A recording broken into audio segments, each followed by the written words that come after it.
Sorry বলে যে তিথি I am sorry, Alvi আর আমি একসাথে আসি, এখন নেপালে ঘুমাচ্ছি দুইজন শান্তিতে। অ্যাবসার্ড কথা, এটা ভুল কথা। বন্ধু বলতে আলভি আমার সবচেয়ে ভালো বন্ধু। নেপাল থেকে দেশে ফিরেই সব অভিযোগ অস্বীকার করলেন অভিনেত্রী ইফফা তারা তিথি।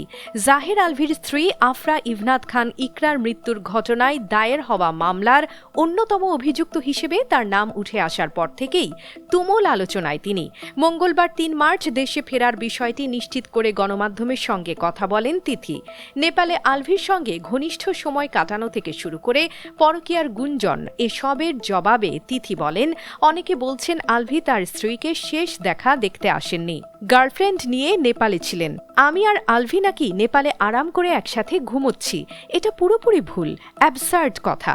আমরা পুরো টিম একসঙ্গে শুটিংয়ে ছিলাম এবং ২ মার্চ দেশে ফিরেছি। প্রথম দিন টিকিট পাওয়া যায়নি, পরে ব্যবস্থা করে সবাই ফিরেছি।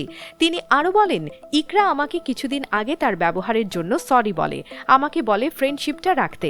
আমিও বলি অবশ্যই আমরা বন্ধু হয়ে থাকব। এরপর আমরা একসাথে অনেক আড্ডা দেই। ইকরার মৃত্যুর পর তার ঘনিষ্ঠ বান্ধবীরা দাবি করেন আলভি ও তিথির ঘনিষ্ঠতাই ইকরাকে মানসিকভাবে ভেঙে দেয়। তবে তিথি স্পষ্ট ভাষায় বলেন, আমি ও আলভি দীর্ঘদিন একসঙ্গে কাজ করছি। অফিসে যেমন সহকর্মীদের মধ্যে বন্ধুত্ব হয়, তেমনই আমাদের সম্পর্ক। ইন্ডাস্ট্রিতে আলভি আমার সবচেয়ে ভালো বন্ধু, এর বেশি কিছু নয়। উল্লেখ্য, গত শনিবার মিরপুর ডিওএইচএস থেকে ইকরার মরদেহ উদ্ধার করা হয়। পরে আত্মহত্যার প্ররোচনার অভিযোগে আলভি, তার মা ও তিথির বিরুদ্ধে মামলা হয়। এখন সবার নজর তদন্তের দিকে। তিথির বক্তব্যে কি বদলাবে মামলার গতি?